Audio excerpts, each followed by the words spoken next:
Pernah nggak sih kita merasa ada sesuatu yang perlu dibersihkan dalam kehidupan rohani kita? Nah, kali ini kita mau sama-sama merenungkan soal kekuatan otoritas Tuhan yang menyucikan, baik itu dalam pelayanan kita maupun yang lebih penting lagi, di dalam hati kita. Yuk kita mulai. Kita akan berangkat dari satu kisah yang kuat banget nih, kisah Yesus di Bait Allah. Ini bukan cuma sekedar catatan sejarah ya. Coba deh kita lihat ini sebagai cermin. Cermin buat hati kita yang bisa menunjukkan apa yang terjadi kalau motivasi kita pelan-pelan mulai geser. Nah, ayat inilah yang akan jadi dasar perenungan kita. Sekarang coba kita jujur sama diri sendiri ya. Ini pertanyaan buat saya, buat Anda juga. Pernah nggak kita sampai di satu titik di mana kita merasa, aduh, spiritualitas saya kok rasanya udah nggak sehat lagi ya? Kayak kemurniannya itu udah mulai pudar. Terus, tanda-tandanya apa sih? Nah, ini dia yang bahaya. Seringkali gejalanya itu halus banget, nyusupnya pelan-pelan. Tiba-tiba aja, hiruk-pikuk kepentingan diri sendiri jadi lebih kencang, ada ambisi yang nggak sehat di balik pelayanan, atau kita mulai mikir, dari pelayanan ini kan bisa dapat keuntungan juga. Atau bahkan mulai ada pikiran, aku udah berkorban banyak loh, wajar dong dapat imbalan.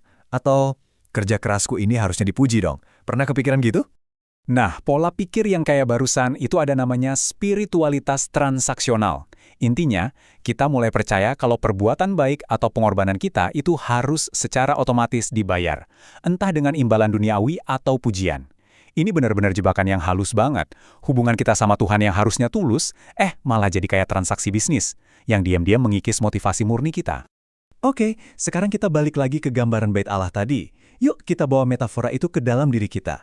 Anggap aja, bayangin aja, hati kita ini adalah Bait Allah itu.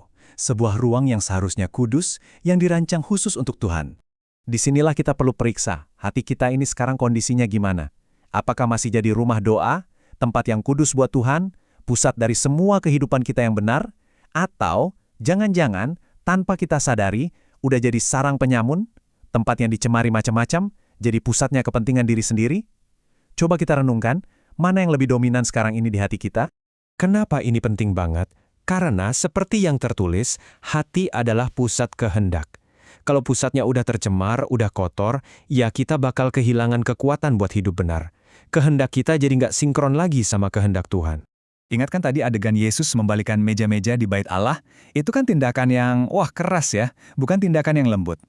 Ini ngasih kita gambaran kalau pemulihan itu seringkali dimulai dengan semacam perombakan paksa. Rasanya mungkin nggak nyaman, mengganggu banget, tapi justru tindakan radikal kayak gitulah yang kadang kita butuhkan buat membersihkan semua kekacauan di dalam hidup kita. Dan ini kuncinya, kita nggak bisa bersih-bersih sendiri.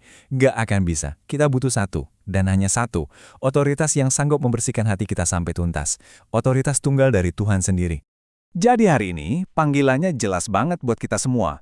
Tuhan lagi manggil kita untuk buka diri, buka hati kita lebar-lebar untuk otoritasnya yang mau mengoreksi dan menyucikan. Bukan malah lari atau defensif, tapi justru mengundang dia masuk. Oke, terus gimana caranya kita merespon? Ada langkah-langkah nyata yang bisa kita ambil. Pertama, kita harus merespon dengan hati yang hancur, yang remuk.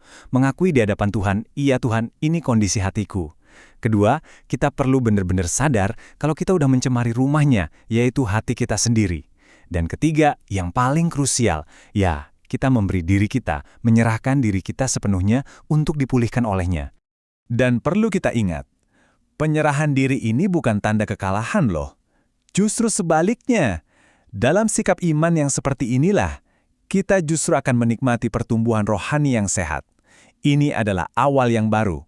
Saat Bait Allah di dalam diri kita bersih, barulah kita bisa bertumbuh dengan subur dan benar. Dan sampailah kita di sebuah pertanyaan penutup yang cukup menohok ya. Kalau kita mengaku Tuhan itu punya otoritas penuh atas hidup kita, benarkah demikian?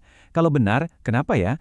Kita sering banget jadi marah, jadi defensif waktu dia coba mengoreksi dan meluruskan hidup kita. Nah, pertanyaan ini saya tinggalkan untuk jadi bahan perenungan kita masing-masing.